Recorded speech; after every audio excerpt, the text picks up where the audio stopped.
Hello ಗೆಳೆಯರೆ, la excellence IAS ಪ್ರಸ್ತುತಪಡಿಸುತ್ತಿರುವ May 9ರ ಕನ್ನಡದಲ್ಲಿ ದಿ ಹಿಂದೂ ಸುದ್ದಿ ವಿಶ್ಲೇಷಣೆಗೆ ತಮಗೆಲ್ಲರಿಗೂ ಸ್ವಾಗತ. ಇಂದಿನ ಮೊದಲ article, supreme court sets up task force for oxygen allocation ಅನ್ನೋದಾಗಿದೆ. ಈ ಹಿಂದೆ ನಾವು ಕಳೆದ ವಾರದಿಂದಲೂ ಕೂಡ ಡಿಸ್ಕಸ್ ಮಾಡ್ತಾ ಇದ್ದೇವೆ. ಆಕ್ಸಿಜನ್ಗೆ ಸಂಬಂಧಪಟ್ಟಂತೆ ಡೆಲ್ಲಿ ಹೈಕೋರ್ಟ್ ಸಾಕಷ್ಟು ಆರ್ಡರ್ಸ್ ಗಳನ್ನ ಇಶ್ಯೂ ಮಾಡ್ತಾ ಇದೆ ಸೆಂಟರ್ಗೆ. ದಿನವೊಂದಕ್ಕೆ 700 ಮೆಟ್ರಿಕ್ ಟನ್ ಅಷ್ಟು ಆಕ್ಸಿಜನ್ ಅನ್ನ ಸಪ್ಲೈ ಮಾಡಿ ಡೆಲ್ಲಿಗೆ ಅಂತ ಹೇಳಿ. ಡೆಲ್ಲಿ ಅಂದ್ರೆ ನ್ಯಾಷನಲ್ ಕ್ಯಾಪಿಟಲ್ ಟೆರಿಟರಿ ಏನಿದೆ, ಈ ರೀಜನ್ಗೆ ದಿನವೊಂದಕ್ಕೆ 700 ಮೆಟ್ರಿಕ್ ಟನ್ ಅಷ್ಟು ಆಕ್ಸಿಜನ್ ಅನ್ನು ಸಪ್ಲೈ ಮಾಡಿ ಅಂತ ಹೇಳಿ ಕೇಂದ್ರ ಸರ್ಕಾರಕ್ಕೆ ಡೆಲ್ಲಿ ಹೈಕೋರ್ಟ್ ತಿಳಿಸಿದ್ರು ಕೂಡ ಇದನ್ನು ಫಾಲೋ ಮಾಡ್ತಿಲ್ಲ ಅಂತ ಹೇಳಿ ಅದೇ ವಿಚಾರದಲ್ಲಿ ಸುಪ್ರೀಂ ಕೋರ್ಟ್ ಕೂಡ ಕೆಲವು ಆರ್ಡರ್ಸ್ ಅನ್ನು ಹೊರತಂದಿದ್ದು. ನಂತರದಲ್ಲಿ ಕರ್ನಾಟಕಕ್ಕೆ ಕರ್ನಾಟಕ ಹೈಕೋರ್ಟ್ ತಿಳಿಸಿರುವಂತೆ ಸೆಂಟರ್ನವರು ದಿನವೊಂದಕ್ಕೆ 1200 ಮೆಟ್ರಿಕ್ ಟನ್ ಅಷ್ಟು ಆಕ್ಸಿಜನ್ ಅನ್ನ ಸಪ್ಲೈ ಮಾಡಬೇಕಾಗುತ್ತೆ, ಮೆಡಿಕಲ್ ಆಕ್ಸಿಜನ್ ಅನ್ನ. ಈ ರೀತಿಯಾಗಿ ಆರ್ಡರ್ಸ್ ಗಳನ್ನ ಒಂದೊಂದು ರಾಜ್ಯಕ್ಕೂ ಒಂದೊಂದು ಯೂನಿಯನ್ ಟೆರಿಟರಿಗೂ ಸಂಬಂಧಪಟ್ಟಂತೆ ಅಲ್ಲಿನ ಹೈಕೋರ್ಟ್ಗಳು ನೀಡ್ತಾ ಬಂದ್ರೆ ಇಲ್ಲಿ ಕೋರ್ಟ್ಸ್ ಗಳೇ ಇದನ್ನ ಸೆಟಪ್ ಮಾಡಿದಂತೆ ಆಗುತ್ತೆ. ಮತ್ತು ಪ್ರತಿಯೊಂದು ರಾಜ್ಯಕ್ಕೂ ಕೂಡ ಪ್ರತಿಯೊಂದು ಕೇಸಸ್ ಗಳ ಅಡಿಯಲ್ಲಿ ಇದನ್ನ ಚರ್ಚೆ ಮಾಡುವಂತದ್ದೇ ಆದ್ರೆ ಇದೇ ವಿಚಾರದ ಬಗ್ಗೆ ಚರ್ಚೆ ಆಗ್ತಾ ಹೋಗುತ್ತೆ. ಈ ಎಲ್ಲ ಕಾರಣದಿಂದ ಈಗ ಸುಪ್ರೀಂ ಕೋರ್ಟ್ ಅನ್ನುವಂಥದ್ದು ಆಕ್ಸಿಜನ್ ಅಲೋಕೇಶನ್ಗೆ ಅಂತ ಹೇಳಿ ಟಾಸ್ಕ್ ಫೋರ್ಸ್ ಅನ್ನ ಸೆಟಪ್ ಮಾಡಿರ್ತಕ್ಕಂಥದ್ದು. 12 ಮೆಂಬರ್ಸ್ ಗಳ ಒಂದು ಟೀಮ್ ಅನ್ನ ಸೆಟಪ್ ಮಾಡಿದೆ. ಪ್ರೆಸೆಂಟ್ ಸಪ್ಲೈ ಕ್ರೈಸಿಸ್ ಏನಿದೆ ಅದರ ಹಿಂದೆ ಹೋಗಿ ಅದಕ್ಕೂ ಕೂಡ ಬಿಯಾಂಡ್ ನಲ್ಲಿ ಕಾರ್ಯ ಮಾಡಬೇಕಾಗುತ್ತೆ ಈ ಒಂದು 12 ಮೆಂಬರ್ ಟೀಮ್ ಅನ್ನುವಂಥದ್ದು. ಸದ್ಯದ ಪರಿಸ್ಥಿತಿಯಲ್ಲಿ ಕೇಂದ್ರ ಸರ್ಕಾರದವರು ಆಕ್ಸಿಜನ್ ಫಾರ್ ಬೆಡ್ ಅನ್ನುವಂತ ಫಾರ್ಮುಲಾವನ್ನ ಫಾಲೋ ಮಾಡ್ತಾ ಇದ್ದಾರೆ. ಅಂತಂದ್ರೆ ಎಷ್ಟು ಬೆಡ್ಸ್ ಗಳಿದೆ, ಎಷ್ಟು ಐಸಿಯು ಬೆಡ್ಸ್ ಗಳಿದೆ ಅಂತ ಹೇಳಿ ಒಂದು ಹಾಸ್ಪಿಟಲ್ ಅಥವಾ ಆ ಇನ್ಫ್ರಾಸ್ಟ್ರಕ್ಚರ್ ನಲ್ಲಿ ಅಲ್ಲಿರುವಂತ ಇನ್ಫ್ರಾಸ್ಟ್ರಕ್ಚರ್ ನ ಗಮನದಲ್ಲಿಟ್ಕೊಂಡು ಎಷ್ಟು ಬೆಡ್ಸ್ ಗಳಿದೆಯೋ ಅದಕ್ಕೆ ತಕ್ಕಂತೆ ಆಕ್ಸಿಜನ್ ಅನ್ನು ಸಪ್ಲೈ ಮಾಡುವಂತದನ್ನ ಈ ರೀತಿಯ ಫಾರ್ಮುಲಾವನ್ನ ಕೇಂದ್ರ ಸರ್ಕಾರ ಹೊಂದಿರತಕ್ಕಂಥದ್ದು ರಾಜ್ಯಗಳಿಗೆ ಆಕ್ಸಿಜನ್ ಸಪ್ಲೈ ಮಾಡುವಂತ ವಿಚಾರದಲ್ಲಿ. ಆದ್ರೆ ಇದರ ಬದಲಾಗಿ ಸದ್ಯಕ್ಕೆ ಈಗ ಅವಶ್ಯಕತೆಗೆ ತಕ್ಕಂತೆ, ಆ ಡಿಮ್ಯಾಂಡಿಗೆ ತಕ್ಕಂತೆ, ಅವಶ್ಯಕತೆಗೆ ತಕ್ಕಂತೆ ಸರಿಯಾದ ರೀತಿಯಲ್ಲಿ ಆಕ್ಸಿಜನ್ ಪೂರೈಕೆ ಮಾಡಿ ಆಗ್ತಿರುವಂತ ಸಾವುಗಳನ್ನ ಕಡಿಮೆ ಮಾಡೋದಕ್ಕೆ ಅಂತ ಹೇಳಿ ಸುಪ್ರೀಂ ಕೋರ್ಟ್ ಈಗ ಒಂದು ಟಾಸ್ಕ್ ಫೋರ್ಸ್ ಅನ್ನೇ ಸೆಟಪ್ ಮಾಡ್ತಾ ಇದೆ. 12 ಮೆಂಬರ್ಸ್ ಗಳನ್ನ ಹೊಂದಿರತಕ್ಕಂತ ಒಂದು ಟಾಸ್ಕ್ ಫೋರ್ಸ್. ಇದರಿಂದಾಗಿ ಎಫೆಕ್ಟಿವ್ ಮತ್ತು transparent allocation of medical oxygen ಅನ್ನುವಂಥದ್ದು, ಲಿಕ್ವಿಡ್ ಮೆಡಿಕಲ್ ಆಕ್ಸಿಜನ್ ಅನ್ನ ಎಕ್ಸ್ಪೆಕ್ಟ್ ಮಾಡ್ತಾ ಇದೆ ಸುಪ್ರೀಂ ಕೋರ್ಟ್. ಅದು ಸೈಂಟಿಫಿಕ್, ರ್ಯಾಷನಲ್ ಮತ್ತು ಈಕ್ವಿಟಬಲ್ ಬೇಸಿಸ್ ನ ಆಧಾರದ ಮೇಲೆ ರಾಜ್ಯಗಳಿಗೆ ಮತ್ತು ಯೂನಿಯನ್ ಟೆರಿಟರೀಸ್ ಗಳಿಗೆ ಈ ಕೋವಿಡ್-19 ಅನ್ನ ಫೈಟ್ ಮಾಡೋದಕ್ಕೆ ಆಕ್ಸಿಜನ್ಸ್ ಅನ್ನ, ಲಿಕ್ವಿಡ್ ಆಕ್ಸಿಜನ್ ಅನ್ನ ಸಪ್ಲೈ ಮಾಡೋದಕ್ಕೆ ಅಂತ ಹೇಳಿ ಈ ಒಂದು 12 ಮೆಂಬರ್ ನ್ಯಾಷನಲ್ ಟಾಸ್ಕ್ ಫೋರ್ಸ್ ಅನ್ನ ಕ್ರಿಯೇಟ್ ಮಾಡಿರ್ತಕ್ಕಂಥದ್ದು ಸುಪ್ರೀಂ ಕೋರ್ಟ್. ಈ ಟಾಸ್ಕ್ ಫೋರ್ಸ್ ನಲ್ಲಿ 12 ಮೆಂಬರ್ ನಲ್ಲಿ ಯಾರೆಲ್ಲ ಇದ್ದಾರೆ ಅಂದ್ರೆ ಬೆಂಗಾಲ್ ಯೂನಿವರ್ಸಿಟಿಯ vice chancellor, former vice chancellor ಆಗಿರುವಂತ ಬಬತೋಷ್ ಬಿಸ್ವಾಸ್ ಅವರಿದ್ದಾರೆ. ಇನ್ನ ಕರ್ನಾಟಕದ ವಿಚಾರಕ್ಕೆ ಬಂದ್ರೆ ಡಾಕ್ಟರ್ ದೇವಿ ಪ್ರಸಾದ್ ಶೆಟ್ಟಿ ಅವರು, ಇವರು ನಾರಾಯಣ್ ಹೆಲ್ತ್ ಕೇರ್ ಬೆಂಗಳೂರು ಏನಿದೆ ಇದರ ಚೇರ್ಪರ್ಸನ್ ಮತ್ತು ಎಕ್ಸಿಕ್ಯೂಟಿವ್ ಡೈರೆಕ್ಟರ್ ಕೂಡ ಹೌದು. ಇವರನ್ನು ಕೂಡ ನಾವಿಲ್ಲಿ ಕಾಣಬಹುದಾಗುತ್ತೆ. ಇದರ ಜೊತೆಗೆ ಎಕ್ಸ್ ಅಫಿಷಿಯೋ ಮೆಂಬರ್ ಆಗಿ ಹೆಲ್ತ್ ಮಿನಿಸ್ಟ್ರಿಯ ಸೆಕ್ರೆಟರಿಯನ್ನು ಕೂಡ ಹೊಂದಿರತಕ್ಕಂಥದ್ದು. ಜೊತೆಗೆ ಈ convener of the national task force ನ ರೂಪದಲ್ಲಿ ಕ್ಯಾಬಿನೆಟ್ ಸೆಕ್ರೆಟರಿ ಕೂಡ ಇರುವಂತದನ್ನ ಕಾಣಬಹುದಾಗುತ್ತೆ. ಒಟ್ಟಾರೆ ಸುಪ್ರೀಂ ಕೋರ್ಟ್ ಈಗ ಆಕ್ಸಿಜನ್ ಅಲೋಕೇಶನ್ ಅನ್ನುವಂಥದ್ದು ಈಕ್ವಿಟಬಲ್ ಮ್ಯಾನರ್ ಅಲ್ಲಿ, ಫೇರ್ ಮ್ಯಾನರ್ ಅಲ್ಲಿ, ಸೈಂಟಿಫಿಕ್ ರ್ಯಾಷನಲ್ ಬೇಸಿಸ್ ನಲ್ಲಿ ಆಗ್ಲಿ ಅನ್ನುವಂತ ಕಾರಣದಿಂದಾಗಿ 12 ಸದಸ್ಯರ ಒಂದು ಟಾಸ್ಕ್ ಫೋರ್ಸ್ ಅನ್ನ ಸೆಟಪ್ ಮಾಡಿರ್ತಕ್ಕಂಥದ್ದು. ಇನ್ನು ಮುಂದೆ ಆದ್ರೂ ಕೂಡ ಈಕ್ವಿಟಬಲ್ ಆಗಿ, ರ್ಯಾಷನಲ್ ಆಗಿ ಅಂಡ್ ಡಿಮ್ಯಾಂಡ್ಗೆ ತಕ್ಕಂತೆ ಆದಷ್ಟು ಶೀಘ್ರದಲ್ಲಿ ಆಕ್ಸಿಜನ್ ಅಲೋಕೇಶನ್ ಆಗುತ್ತಾ ಈ ಟಾಸ್ಕ್ ಫೋರ್ಸ್ ನಿಂದಾಗಿ ಅನ್ನುವಂಥದ್ದನ್ನ ಕಾದು ನೋಡಬೇಕಾಗಿದೆ. ಮುಂದಿನ article, top court orders immediate decongestion of all prisons ಅನ್ನೋದಾಗಿದೆ. ಈ ಆರ್ಟಿಕಲ್ ನ ಅಡಿಯಲ್ಲಿ ಸದ್ಯಕ್ಕೆ ಭಾರತದಲ್ಲಿ ಓವರ್ 4 ಲ್ಯಾಕ್ ಪ್ರಿಸನ್ ಪಾಪ್ಯುಲೇಷನ್ ಅನ್ನ ಕಾಣ್ತಾ ಇದ್ದೇವೆ. ಹಾಗಾಗಿ ಭಾರತದಲ್ಲಿರ್ತಕ್ಕಂಥ ಪ್ರಿಸನ್ಸ್ ಗಳ ಸಂಖ್ಯೆ ಅಥವಾ ಪ್ರಿಸನ್ಸ್ ಗಳಲ್ಲಿ ಈ ಪ್ರಿಸನರ್ಸ್ ಗಳನ್ನ ಇಡೋದಕ್ಕೆ ಇರುವಂತ ಇನ್ಫ್ರಾಸ್ಟ್ರಕ್ಚರ್ ಕಡಿಮೆ ಇರುವಂತ ಕಾರಣದಿಂದಾಗಿ ಓವರ್ ಕ್ರೌಡಿಂಗ್ ಅನ್ನುವಂಥದ್ದು ಈ ಪ್ಯಾಂಡಮಿಕ್ ನ ಸಂದರ್ಭದಲ್ಲಿ ಮತ್ತೊಂದು ದೊಡ್ಡ ತೊಂದರೆಯಾಗಿ ಪರಿಣಮಿಸಬಹುದಾಗುತ್ತೆ. ಈ ಕಾರಣದಿಂದಾಗಿ ಡೆವಾಸ್ಟೇಟಿಂಗ್ ಎಫೆಕ್ಟ್ಸ್ ಅನ್ನುವಂಥದ್ದು ಭಾರತದ ಜೈಲ್ಸ್ ಗಳ ಮೇಲೂ ಕೂಡ ಆಗಬಹುದು ಅನ್ನುವಂತ ಕಾರಣದಿಂದ ಈ ಪ್ರಿಸನ್ಸ್ ಗಳಲ್ಲಿ ಆಗಬಹುದಾದಂತ ಓವರ್ ಕ್ರೌಡಿಂಗ್ ಅನ್ನ ತಡೆಯೋದಕ್ಕೆ ಅಂತ ಹೇಳಿ ಅರೆಸ್ಟ್ ಗಳನ್ನ ಲಿಮಿಟ್ ಮಾಡಿ ಅನ್ನುವಂಥದ್ದನ್ನ ಕೂಡ ಒಂದು ಆರ್ಡರ್ ನಲ್ಲಿ ಸುಪ್ರೀಂ ಕೋರ್ಟ್ ತಿಳಿಸ್ತಾ ಇರ್ತಕ್ಕಂಥ. ಮೆಕ್ಯಾನಿಕಲಿ ಡಿಟೆನ್ಷನ್ ಅನ್ನ ಮಾಡೋದ್ರ ಮೇಲೆ ಸ್ಪೆಷಲಿ ಸ್ಟ್ರೆಸ್ ಮಾಡಿ ವಿಚಾರಗಳನ್ನ ತಿಳಿಸ್ತಾ ಇದೆ. ಈ ರೀತಿ ಮೆಕ್ಯಾನಿಕಲ್ ಡಿಟೆನ್ಷನ್ ಮಾಡುವಂತ ಕೇಸಸ್ ಗಳನ್ನ ಆದಷ್ಟು ನೀವು ಕಡಿಮೆ ಮಾಡಬೇಕು ಅನ್ನುವಂಥದ್ದು. ಮತ್ತು ಯಾವ ಕೇಸಸ್ ಗಳಲ್ಲಿ ಪನಿಷ್ಮೆಂಟ್ ಅನ್ನುವಂಥದ್ದು ಲೆಸ್ ದ್ಯಾನ್ 7 ಇಯರ್ಸ್ ಅಥವಾ ಅಪ್ ಟು 7 ಇಯರ್ಸ್ ಇಂಪ್ರಿಸನ್ಮೆಂಟ್ ಅಂತ ಇರುತ್ತೋ ಅಲ್ಲಿ ಮೆಕ್ಯಾನಿಕಲ್ ಡಿಟೆನ್ಷನ್ ಮಾಡುವಂಥದ್ದನ್ನ ಕಡಿಮೆ ಮಾಡಿ ಅಂತ ಹೇಳಿ ಕೂಡ ಆ ವಿಚಾರದಲ್ಲೂ ಕೂಡ ಸ್ಪೆಷಲಿ ಸ್ಟ್ರೆಸ್ ಮಾಡಿ ಕೋರ್ಟ್ ತಿಳಿಸ್ತಾ ಇರ್ತಕ್ಕಂಥದ್ದು. ಇನ್ನು ಕೆಲವು ರಾಜ್ಯಗಳಲ್ಲಿ ಮತ್ತು ಕೆಲವು ಯೂನಿಯನ್ ಟೆರಿಟರೀಸ್ ಗಳಲ್ಲಿ ಪ್ರಿಸನರ್ಸ್ ಗಳನ್ನ ರಿಲೀಸ್ ಮಾಡುವಂತದ್ದು, ಇಂಟರಿಮ್ ಬೇಲ್ ನ ಆಧಾರದ ಮೇಲೆ ಪ್ರಿಸನರ್ಸ್ ಗಳನ್ನ ರಿಲೀಸ್ ಮಾಡುವ ವಿಚಾರದಲ್ಲಿ ಹೈ ಪವರ್ಡ್ ಕಮಿಟೀಸ್ ಗಳನ್ನ ಕಾನ್ಸ್ಟಿಟ್ಯೂಟ್ ಮಾಡ್ತಾ ಇರ್ತಕ್ಕಂಥದ್ದು ಅಥವಾ ಸ್ಪೆಷಲ್ ಕಮಿಟೀಸ್ ಗಳನ್ನ ಕಾನ್ಸ್ಟಿಟ್ಯೂಟ್ ಮಾಡೋದ್ರ ಬಗ್ಗೆ ಕೂಡ ಆರ್ಡರ್ ಮಾಡ್ತಾ ಇರ್ತಕ್ಕಂಥದ್ದು. ಈ ಎಲ್ಲವನ್ನ ಆರ್ಟಿಕಲ್ ನಮಗೆ ತಿಳಿಸ್ತಾ ಇದ್ರೆ ಆರ್ಟಿಕಲ್ ನ ಹಿನ್ನೆಲೆಯಲ್ಲಿ ಪ್ರಿಸನ್ ರಿಫಾರ್ಮ್ಸ್ ನ ಬಗ್ಗೆ ಒಂದಷ್ಟು ಮಾಹಿತಿಯನ್ನ ನಾವು ತಿಳ್ಕೊಳ್ಳಬೇಕಾಗುತ್ತೆ. ಯಾಕೆಂದ್ರೆ ಪ್ರಿಸನ್ ರಿಫಾರ್ಮ್ಸ್ ಅನ್ನುವಂಥದ್ದು ಇದೊಂದು ಆನ್ ಗೋಯಿಂಗ್ ಟಾಪಿಕ್ ಆಗಿರುತ್ತೆ, ಸದಾಕಾಲ ಸುದ್ದಿಯಲ್ಲಿ ಇರುವಂತಹ ಒಂದು ಟಾಪಿಕ್ ಆಗಿರೋದ್ರಿಂದ ಇದ್ರ ಬಗ್ಗೆ ಮೈನ್ಸ್ ಪ್ರಶ್ನೆಗಳನ್ನ ನಾವು ಎಕ್ಸ್ಪೆಕ್ಟ್ ಮಾಡಬಹುದಾಗಿರುತ್ತೆ. ಕಳೆದ ವರ್ಷವಷ್ಟೇ ಸುಪ್ರೀಂ ಕೋರ್ಟಿನ ಪ್ಯಾನೆಲ್ ಕೆಲವು ಪ್ರಿಸನ್ ರಿಫಾರ್ಮ್ಸ್ಗಳ ವಿಚಾರದಲ್ಲಿ ರೆಕಮೆಂಡೇಶನ್ಸ್ಗಳನ್ನ ನೀಡಿತ್ತು. ಫ್ರೀ ಫೋನ್ ಕಾಲ್ ಅನ್ನ ಒಂದು ದಿನಕ್ಕೆ ಒಮ್ಮೆಯಾದ್ರೂ ಕೂಡ ಪ್ರಿಸನರ್ಗೆ ನೀಡುವಂತದ್ದಾಗಿರ್ಬೋದು, ಮಾಡರ್ನ್ ಕುಕಿಂಗ್ ಫೆಸಿಲಿಟೀಸ್ಗಳನ್ನ, ಕ್ಯಾಂಟೀನ್ಸ್ಗಳನ್ನ ಅವರಿಗೆ ಒದಗಿಸುವಂತದ್ದಾಗಿರ್ಬೋದು, ಅಥವಾ ಟ್ರಯಲ್ಸ್ಗಳನ್ನ ವಿಡಿಯೋ ಕಾನ್ಫರೆನ್ಸಿಂಗ್ ಮುಖಾಂತರವಾಗಿ ಮಾಡೋದ್ರಿಂದಾಗಿ ಆದಷ್ಟು ಶೀಘ್ರದಲ್ಲಿ ಟ್ರಯಲ್ಸ್ಗಳು ಆಗುವಂತೆ ಮಾಡುವಂತದ್ದಾಗಿರ್ಬೋದು. ಸ್ಪೀಡಿ ಟ್ರಯಲ್ಸ್ಗಳಿಂದಾಗಿ ಆದಷ್ಟು ಶೀಘ್ರದಲ್ಲಿ ಅನ್ವಾರಂಟೆಡ್ ಫೆನಾಮಿನನ್ ಆಫ್ ಓವರ್ ಕ್ರೌಡಿಂಗ್ ಏನಿದೆ ಅದನ್ನ ತಡೆಯುವಂತ ಕಾರ್ಯಗಳನ್ನ ಮಾಡುವಂತ ವಿಚಾರ ಆಗಿರ್ಬೋದು. ಇಲ್ಲಿ ಓವರ್ ಕ್ರೌಡಿಂಗ್ ಅನ್ನುವಂಥದ್ದು ಪ್ಯಾಂಡಮಿಕ್ ನ ಹಿನ್ನೆಲೆಯಲ್ಲಿ ಒಂದು ದೊಡ್ಡ ಸಮಸ್ಯೆಯಾಗಿ ಏನ್ ಪರಿಣಮಿಸುತ್ತೆ, ಇದರ ವಿಚಾರದಲ್ಲಿ ನಾವು ಡಿಸ್ಕಸ್ ಮಾಡ್ತಾ ಪ್ರಿಸನ್ ರಿಫಾರ್ಮ್ಸ್ ನಲ್ಲೂ ಕೂಡ ಇದರ ಬಗ್ಗೆ ಸಾಕಷ್ಟು ಚರ್ಚೆ ಆಗಿರೋದನ್ನ ನಾವು ಕಾಣಬಹುದಾಗತ್ತೆ. ಓವರ್ ಕ್ರೌಡಿಂಗ್ ಅನ್ನುವಂಥದ್ದು ಭಾರತದ ಪ್ರಿಸನ್ಸ್ ಗಳಿಗಿರುವಂತ ಒಂದು ದೊಡ್ಡ ಸಮಸ್ಯೆಯೇ ಆಗಿದೆ. ಈ ಕಾರಣಕ್ಕಾಗಿ ಇದು ಪ್ಯಾಂಡಮಿಕ್ ಅಲ್ಲದಂತ ಕಾಲದಲ್ಲೂ ಸುದ್ದಿಯಲ್ಲಿರ್ತಕ್ಕಂಥ ವಿಚಾರ.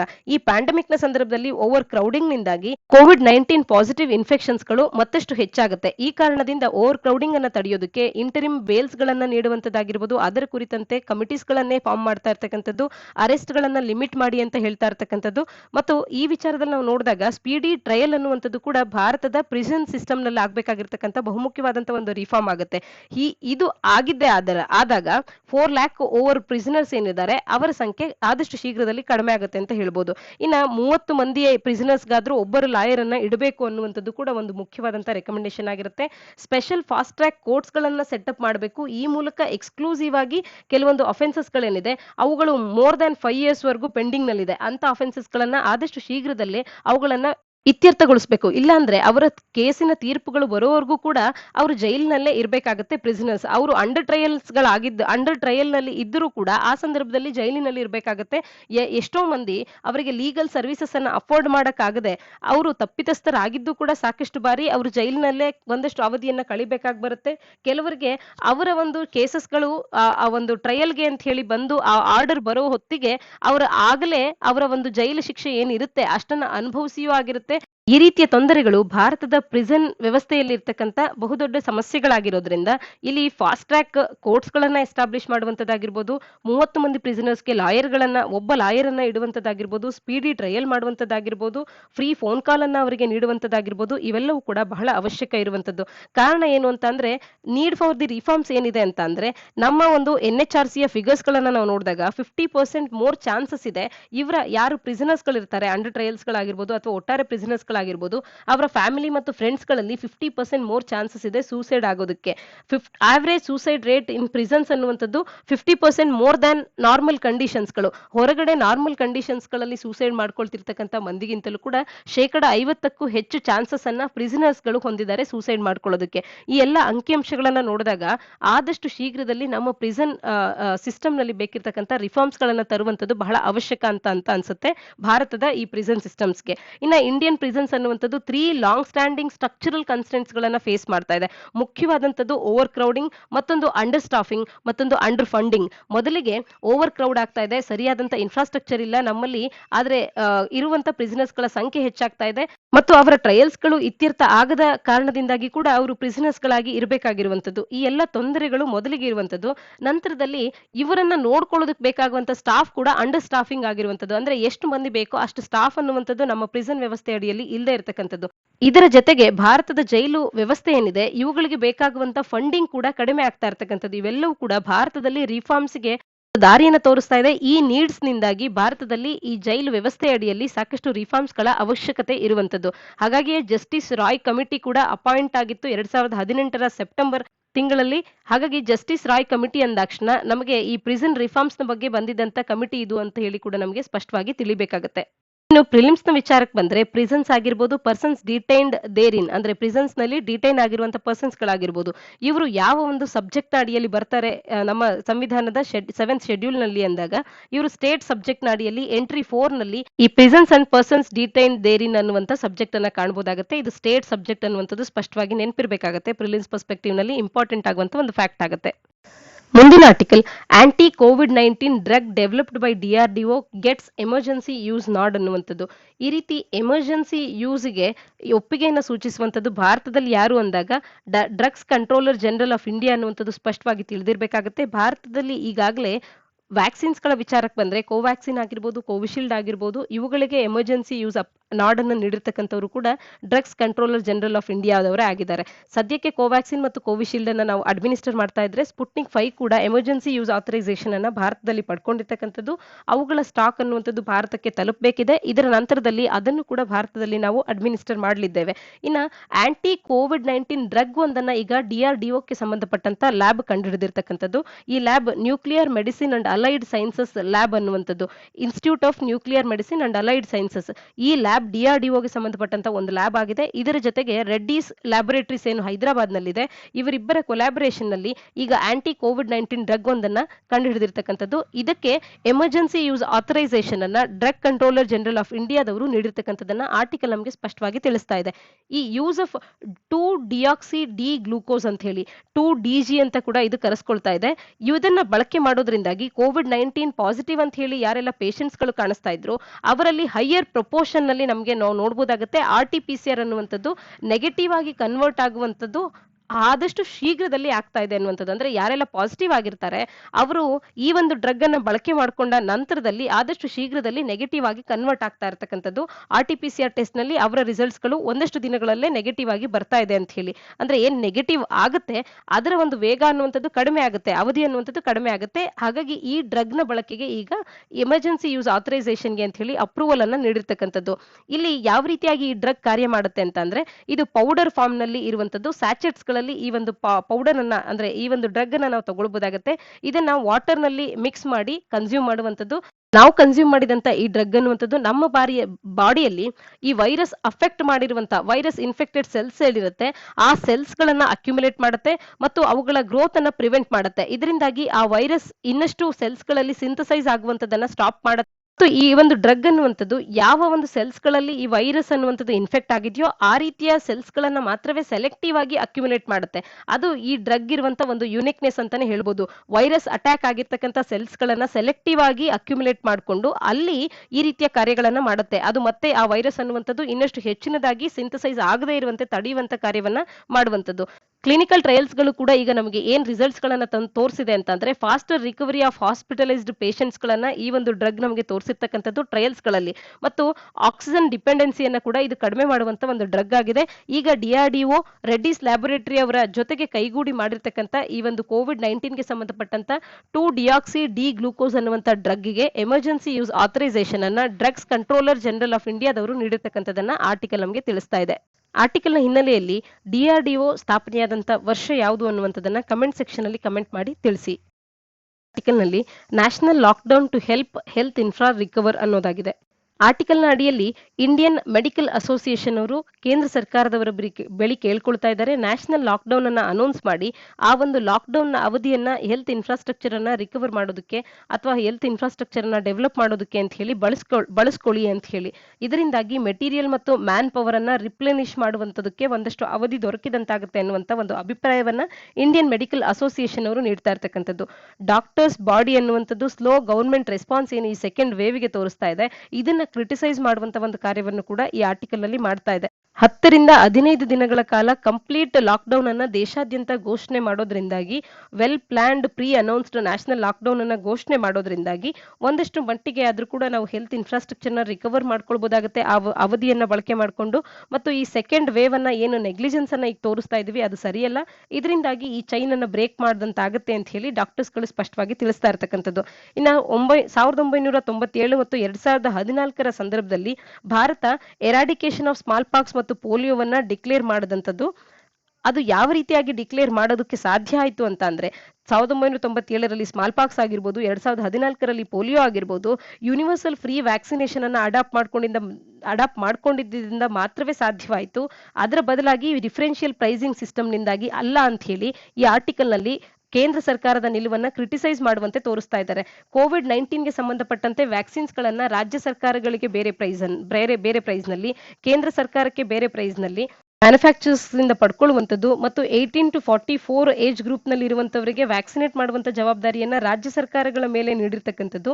ಈ ರೀತಿಯ ನಿಲುವುಗಳಿಂದಾಗಿ ಇಲ್ಲಿ ರಾಜ್ಯಗಳ ಮೇಲೆ ಡಿಫರೆನ್ಷಿಯಲ್ ಪ್ರೈಸಿಂಗ್ ಸಿಸ್ಟಮ್ ಇರೋದ್ರಿಂದ ಒಂದು ರೀತಿಯ ತಾರತಮ್ಯ ಆಗ್ತಾ ಇದೆ ಮತ್ತು ಫ್ರೀ ವ್ಯಾಕ್ಸಿನೇಷನ್ ಡ್ರೈವ್ ಅನ್ನ ನಾವು ಅಡಾಪ್ಟ್ ಮಾಡ್ಕೊಂಡಿಲ್ಲ ಅಂದ್ರೆ ಯೂನಿವರ್ಸಲ್ ವ್ಯಾಕ್ಸಿನೇಷನ್ ಅನ್ನ ಅಚೀವ್ ಮಾಡೋದು ಕಷ್ಟ ಆಗುತ್ತೆ. ಯೂನಿವರ್ಸಲ್ ವ್ಯಾಕ್ಸಿನೇಷನ್ ಆಗದೆ ನಾವು ಯಾವುದೇ ಒಂದು ಕಾಯಿಲೆಯನ್ನ ಕಂಪ್ಲೀಟ್ ಆಗಿ ಎರಾಡಿಕೇಟ್ ಮಾಡೋದು ಬಹಳನೇ ಕಷ್ಟ ಆಗುತ್ತೆ. ಈ ವಿಚಾರದಲ್ಲಿ ನಾವು ನೋಡಿದಾಗ 2014ರಲ್ಲಿ ಭಾರತದಲ್ಲಿ ಪೋಲಿಯೋ ಕೂಡ ಉದಾಹರಣೆಯನ್ನು ನೋಡಬಹುದು. 1997ರಲ್ಲಿ ಸ್ಮಾಲ್ ಪಾಕ್ಸ್ ಅನ್ನ ಎರಾಡಿಕೇಟ್ ಮಾಡಿರೋದಾಗಿರ್ಬೋದು. ಇದು ಸಾಧ್ಯ ಆಗಿರುವಂತದ್ದು ಯೂನಿವರ್ಸಲ್ ವ್ಯಾಕ್ಸಿನೇಷನ್ ಇಂದ ಮಾತ್ರವೇ. ಈ ವರ್ಷದ ಬಜೆಟ್ ನಲ್ಲಿ 35,000 ಕೋಟಿಯನ್ನ ಹೆಲ್ತ್ಗೆ ಅಂತ ಹೇಳಿ ಮೀಸಲಿಟ್ಟಿರ್ತಕ್ಕಂಥ ಸಂದರ್ಭದಲ್ಲಿ 200 ಕೋಟಿಯಷ್ಟು ವ್ಯಾಕ್ಸಿನ್ ಡೋಸೇಜಸ್ ಗಳನ್ನ ಪರ್ಚೇಸ್ ಮಾಡೋದಕ್ಕೂ ಕೂಡ ಇದು ಸಾಕಾಗ್ತಾ ಇತ್ತು. ಆದ್ರೂ ಕೂಡ ವ್ಯಾಕ್ಸಿನ್ ವಿಚಾರದಲ್ಲಿ ಸೆಂಟ್ರಲ್ ಗವರ್ಮೆಂಟ್ ಫುಲ್ ರೆಸ್ಪಾನ್ಸಿಬಿಲಿಟಿಯನ್ನ ಯಾಕೆ ತಗೊಂಡಿಲ್ಲ ಅನ್ನುವಂಥದ್ದು ಕೂಡ ಇಲ್ಲಿ ಈ ಆರ್ಟಿಕಲ್ ನ ಮುಖಾಂತರವಾಗಿ ಕೇಳ್ತಾ ಇರ್ತಕ್ಕಂಥದ್ದು. ಒಟ್ಟಾರೆಯಾಗಿ ಡಾಕ್ಟರ್ಸ್ ಬಾಡಿ ಅನ್ನುವಂಥದ್ದು ಇದನ್ನ ಕ್ರಿಟಿಸೈಸ್ ಮಾಡ್ತಾ ಇದೆ. ಇಂಡಿಯನ್ ಮೆಡಿಕಲ್ ಅಸೋಸಿಯೇಷನ್ ಸೆಂಟ್ರಲ್ ಗವರ್ಮೆಂಟಿನ ಈ ಒಂದು ಸ್ಲೋ ರೆಸ್ಪಾನ್ಸ್ ಏನಿದೆ ಸೆಕೆಂಡ್ ವೇವ್ಗೆ ಈ ಒಂದು ನಿಲುವನ್ನ ಕ್ರಿಟಿಸೈಸ್ ಮಾಡ್ತಾ ಇದೆ. ನ್ಯಾಷನಲ್ ಲಾಕ್ಡೌನ್ ಅನ್ನ 10ರಿಂದ 15 ದಿನಗಳವರೆಗೂ ಘೋಷಣೆ ಮಾಡಿ ಹೆಲ್ತ್ ಇನ್ಫ್ರಾಸ್ಟ್ರಕ್ಚರ್ ಅನ್ನ ರಿಕವರ್ ಮಾಡ್ಕೊಳ್ಬೇಕು. ಇದರಿಂದ ಸೆಕೆಂಡ್ ವೇವ್ ಅನ್ನ ಈ ಒಂದು ಚೈನ್ ಅನ್ನ ಬ್ರೇಕ್ ಮಾಡಿ ಸೆಕೆಂಡ್ ವೇವ್ ನಿಂದ ಆಗ್ತಿರ್ತಕ್ಕಂಥ ಡೆವಾಸ್ಟೇಟಿಂಗ್ ಇಂಪ್ಯಾಕ್ಟ್ಸ್ ಗಳನ್ನ ಕಡಿಮೆ ಮಾಡೋದಕ್ಕೆ ಸಾಧ್ಯ ಆಗುತ್ತೆ ಅನ್ನುವಂಥದ್ದು ಅದರ ಒಂದು ಅಭಿಪ್ರಾಯ ಆಗಿದೆ. ಮುಂದಿನ article the supreme court ruling on identifying backward classes ಅನ್ನೋದಾಗಿದೆ. ನಲ್ಲಿ ಮರಾಠ ಕೋಟಾ ಲಾ ಈ ಲಾ ಅನ್ನ ಅನ್ಕಾನ್ಸ್ಟಿಟ್ಯೂಷನಲ್ ಅಂತ ಹೇಳಿ ಇತ್ತೀಚೆಗೆ ಸುಪ್ರೀಂ ಕೋರ್ಟ್ ಏನು ಡಿಕ್ಲೇರ್ ಮಾಡಿದೆ ಇದರ ಕುರಿತಂತೆ ಮತ್ತು 102ನೇ ಸಾಂವಿಧಾನಿಕ ತಿದ್ದುಪಡಿ ಅಡಿಯಲ್ಲಿ socially and educationally backward classes ನ ಕುರಿತಂತೆ ಏನು ವಿಚಾರಗಳನ್ನ ತಿಳಿಸಿದ್ದಾರೆ ಅನ್ನುವಂಥದ್ರ ಬಗ್ಗೆ ಸ್ಪಷ್ಟವಾಗಿ ಒಂದಷ್ಟು ಮಾಹಿತಿ ಅನ್ನುವಂಥದ್ದು ಸ್ಪಷ್ಟೀಕರಣ ದೊರಕುವಂತೆ ಈ ಆರ್ಟಿಕಲ್ ನಲ್ಲಿ ಕೆಲವು ವಿಚಾರಗಳನ್ನ ಡಿಸ್ಕಸ್ ಮಾಡಲಾಗಿದೆ. ಇದಕ್ಕೆ ಮುಂಚೆ ಮರಾಠ ಕೋಟಾ ಲಾನ ಬಗ್ಗೆ ಒಂದಷ್ಟು ಮಾಹಿತಿಯನ್ನ ಮತ್ತು ಅದರ ಬ್ಯಾಕ್ ಗ್ರೌಂಡ್ ಅನ್ನ ಒಂದಷ್ಟು ವಿಚಾರಗಳನ್ನ ತಿಳ್ಕೊಳ್ಳೋಣ. 2017ರಲ್ಲಿ 11 ಸದಸ್ಯರ ಒಂದು ಕಮಿಷನ್ ಅನ್ನುವಂಥದ್ದು NG ಗಾಯಕ್ವಾಡ್ ಅವರ ಒಂದು ಅಧ್ಯಕ್ಷತೆಯ ಅಡಿಯಲ್ಲಿ ಈ ಒಂದು ಕಮಿಷನ್ ಅನ್ನುವಂಥದ್ದು ನೇಮಕ ಆಗುತ್ತೆ.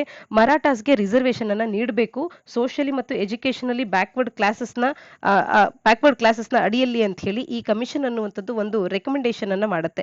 2018ರಲ್ಲಿ ಮಹಾರಾಷ್ಟ್ರ ಅಸೆಂಬ್ಲಿ ಅನ್ನುವಂಥದ್ದು ಒಂದು ಬಿಲ್ ಅನ್ನ ಪಾಸ್ ಮಾಡುತ್ತೆ.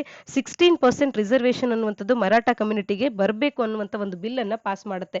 2018ರಲ್ಲಿ ಬಾಂಬೆ ಹೈಕೋರ್ಟ್ ಈ ಒಂದು ರಿಸರ್ವೇಶನ್ ಪಾಯಿಂಟ್ ಔಟ್ ಏನಾಗಿತ್ತು, it should be reduce to 12% in education and 13% in jobs ಅಂತ ಹೇಳಿ ಅಪ್ಹೋಲ್ಡ್ ಮಾಡುತ್ತೆ ಬಾಂಬೆ ಹೈಕೋರ್ಟ್. ಆದ್ರೆ 2020ರಲ್ಲಿ ಸುಪ್ರೀಂ ಕೋರ್ಟ್ ಈ ಒಂದು ಲಾನ ಇಂಪ್ಲಿಮೆಂಟೇಷನ್ ಅನ್ನ ಸ್ಟೇ ಮಾಡಿ ಇದನ್ನ ಚೀಫ್ ಜಸ್ಟಿಸ್ ಆಫ್ ಇಂಡಿಯಾ ಅವರು ಇರುವಂತ ಒಂದು ಲಾರ್ಜರ್ ಬೆಂಚ್ಗೆ ರೆಫರ್ ಮಾಡುತ್ತೆ.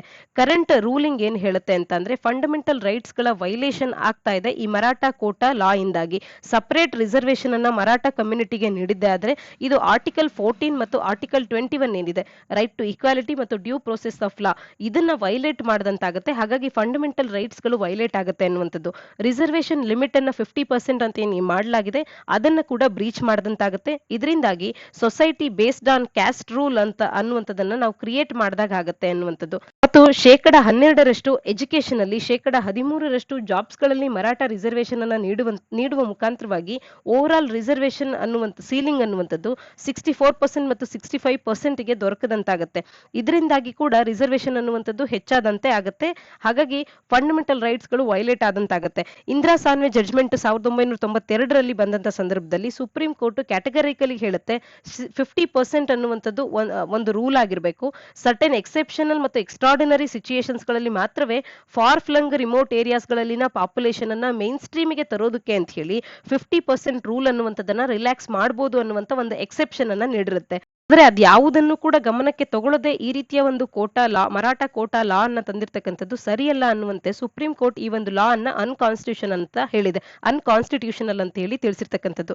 ಈಗ ಈ ಒಂದು ತೀರ್ಪಿನಿಂದಾಗಿ ನಮಗೆ ಇನ್ನೊಂದು ವಿಷಯ ಅನ್ನುವಂಥದ್ದು ಸ್ಪಷ್ಟ ಆಗ್ತಾ ಇದೆ. ಸ್ಟೇಟ್ಸ್ ಗಳಿಗೆ SC/BCs ಗಳನ್ನ ಸೋಷಿಯಲಿ ಮತ್ತು ಎಜುಕೇಶನಲಿ ಬ್ಯಾಕ್ವರ್ಡ್ ಕ್ಲಾಸಸ್ ಅಂತ ಹೇಳಿ ಕೆಲವೊಂದು ಸೆಕ್ಷನ್ಸ್ ಗಳನ್ನ ಗುರುತಿಸುವಂತದ್ದು ಪವರ್ ಅನ್ನುವಂಥದ್ದು ಏನು ರಾಜ್ಯ ಸರ್ಕಾರಕ್ಕಿತ್ತು ಅದನ್ನ ಕೂಡ ಡಿಪ್ರೈವ್ ಮಾಡುವಂತದನ್ನ 102ನೇ ಸಾಂವಿಧಾನಿಕ ತಿದ್ದುಪಡಿಯಲ್ಲಿ ಈ ಒಂದು ಬದಲಾವಣೆ ಆಗಿರುವಂತದನ್ನ ಈ ಆರ್ಟಿಕಲ್ ನಲ್ಲಿ ಮತ್ತೊಮ್ಮೆ ಸ್ಪಷ್ಟವಾಗಿ ತಿಳಿಸ್ತಾ ಇದ್ದಾರೆ. Only single list of SCBC with respect to each state and each union territory ಅನ್ನುವಂಥದ್ದು ಇರಬೇಕಾಗುತ್ತೆ.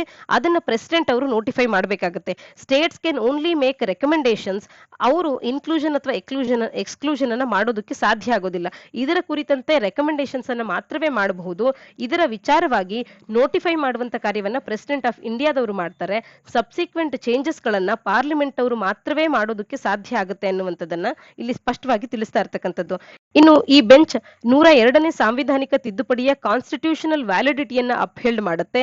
ಆದ್ರೆ ಸೋಷಿಯಲಿ ಮತ್ತು ಎಜುಕೇಶನಲಿ ಬ್ಯಾಕ್ವರ್ಡ್ ಕ್ಲಾಸಸ್ ಅಂತ ಹೇಳಿ ಒಂದು ರಾಜ್ಯ ಸರ್ಕಾರ ಅವುಗಳನ್ನ ಗುರುತಿಸೋದಕ್ಕಿದ್ದಂತ ಅಧಿಕಾರ ಏನಿತ್ತು ಅದನ್ನ 102ನೇ ಸಾಂವಿಧಾನಿಕ ತಿದ್ದುಪಡಿ ತೆಗೆದು ಹಾಕಿದೆ. ಈ ಪವರ್ ಅನ್ನ ಪ್ರೆಸಿಡೆಂಟ್ ಅವರಿಗೆ ನೀಡಿರ್ತಕ್ಕಂಥದ್ದು. ಒಂದೇ ಒಂದು ಲಿಸ್ಟ್ ಅನ್ನ ಮಾಡುವಂತ ಅಧಿಕಾರ ಮಾತ್ರವೇ ಇರುವಂತದ್ದು. ಆ ಅಧಿಕಾರ ಅನ್ನುವಂಥದ್ದು ಪ್ರೆಸಿಡೆಂಟ್ ನವರಿಗಿದೆ. ಅದಕ್ಕೆ ಇನ್ಕ್ಲೂಷನ್ ಎಕ್ಸ್ಕ್ಲೂಷನ್ ಅನ್ನ ಮಾಡುವಂತ ಅಧಿಕಾರ ಅನ್ನುವಂಥದ್ದು ಪಾರ್ಲಿಮೆಂಟ್ಗೆ ಮಾತ್ರವೇ ಇರುವಂತದ್ದು ಅನ್ನುವಂಥದ್ದನ್ನ ಸ್ಪಷ್ಟವಾಗಿ ತಿಳಿಸ್ತಾ ಇದ್ದಾರೆ.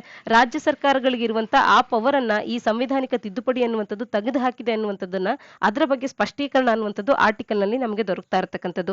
ಈ 102ನೇ ಸಾಂವಿಧಾನಿಕ ತಿದ್ದುಪಡಿ 2018ರಲ್ಲಿ ಬಂದಂತ ತಿದ್ದುಪಡಿ ಬಗ್ಗೆ ಒಂದಷ್ಟು ಮಾಹಿತಿಯನ್ನು ತಿಳ್ಕೊಳ್ಳೋದಾದ್ರೆ ಆರ್ಟಿಕಲ್ 338B ಮತ್ತು ಆರ್ಟಿಕಲ್ 342A ಅನ್ನ ಈ ತಿದ್ದುಪಡಿಯ ಮುಖಾಂತರವಾಗಿ ನಮ್ಮ ಸಂವಿಧಾನಕ್ಕೆ ಆಡ್ ಮಾಡಿದಂತಾಗುತ್ತೆ.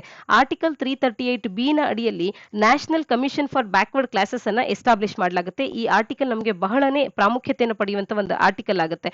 ಆರ್ಟಿಕಲ್ 338B ಅನ್ನುವಂಥದ್ದು ಈ ಆರ್ಟಿಕಲ್ ಏನು ಅಂತ ಹೇಳಿ ಕೇಳುವಂತದ್ದಾಗಿರ್ಬೋದು ಅಥವಾ national commission for backward classes ಇದು ಯಾವ ಒಂದು ಆರ್ಟಿಕಲ್ ನ ಅಡಿಯಲ್ಲಿ ಬಂದಂತದ್ದು ಅಂತ ಕೇಳಬಹುದು, ಅಥವಾ ಯಾವ ಸಾಂವಿಧಾನಿಕ ತಿದ್ದುಪಡಿ ಅನ್ನುವಂಥದ್ದು national commission for backward classes ಅನ್ನ ಕ್ರಿಯೇಟ್ ಮಾಡ್ತು ಅಂತ ಕೇಳುವಂತದ್ದಾಗಿರ್ಬೋದು.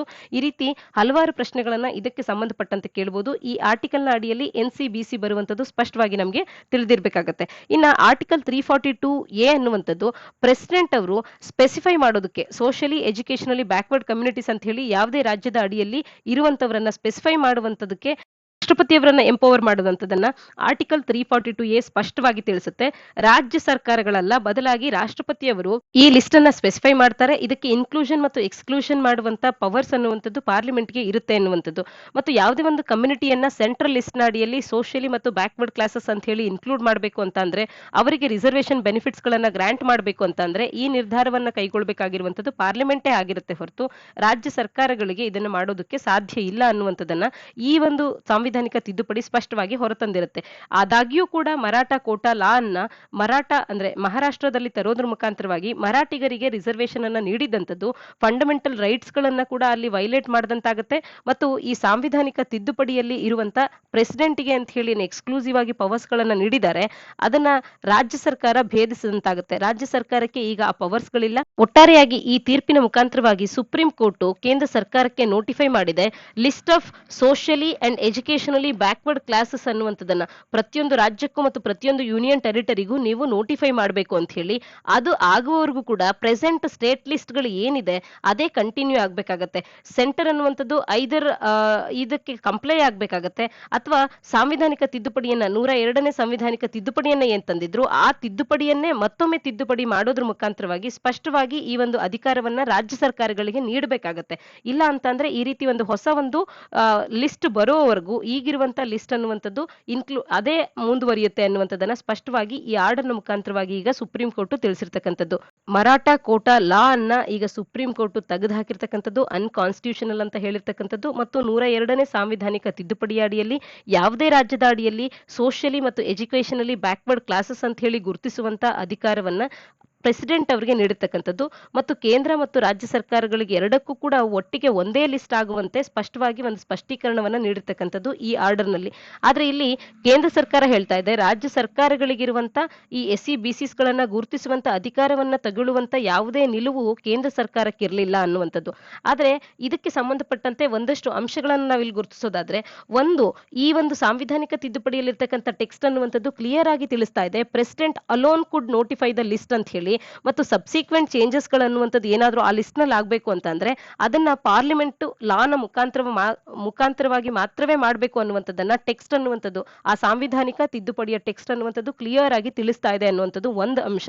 ಮತ್ತೊಂದು ಈ ಒಂದು ಟೆಕ್ಸ್ಟ್ ಏನಿದೆ ಈ ಸಾಂವಿಧಾನಿಕ ತಿದ್ದುಪಡಿಯಲ್ಲಿರ್ತಕ್ಕಂಥದ್ದು ಇದು ಬಹಳನೇ ಐಡೆಂಟಿಕಲ್ ಆಗಿದೆ. National commission for scheduled caste ಏನಿದೆ ಈ ಕಮಿಷನ್ ಗವರ್ನಿಂಗ್ ಮಾಡೋದಕ್ಕೆ ಇರುವಂತ ಪ್ರಾವಿಷನ್ಸ್ಗಳೇನಿದೆ ಮತ್ತು ಎಸ್ಸಿಸ್ಗಳಂತ ಹೇಳಿ ಯಾರನ್ನೇ ಐಡೆಂಟಿಫೈ ಮಾಡೋದಕ್ಕೆ ಪ್ರೊಸೀಜರ್ ಏನಿದೆ ಇದು ಎಕ್ಸಾಕ್ಟ್ಲಿ ಸೇಮ್ ಆಗಿದೆ. ಇದರಿಂದಾಗಿ ಒಂದು ಕನ್ಕ್ಲೂಷನ್ ಅನ್ನು ನಾವು ಪಡಿಬಹುದು.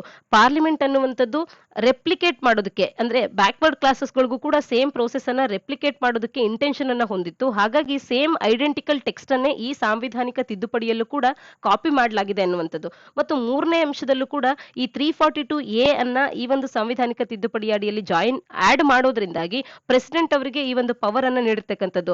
ಅಂದ್ರೆ ಸೋಷಿಯಲಿ ಮತ್ತು ಎಜುಕೇಶನಲಿ ಬ್ಯಾಕ್ವರ್ಡ್ ಕ್ಲಾಸಸ್ ಅನ್ನುವಂತ ಒಂದು ಲಿಸ್ಟ್ ಅನ್ನ ನೋಟಿಫೈ ಮಾಡುವಂತ ಪವರ್ ಅನ್ನ ಪ್ರೆಸಿಡೆಂಟ್ ಅವರಿಗೆ ನೀಡೋದು.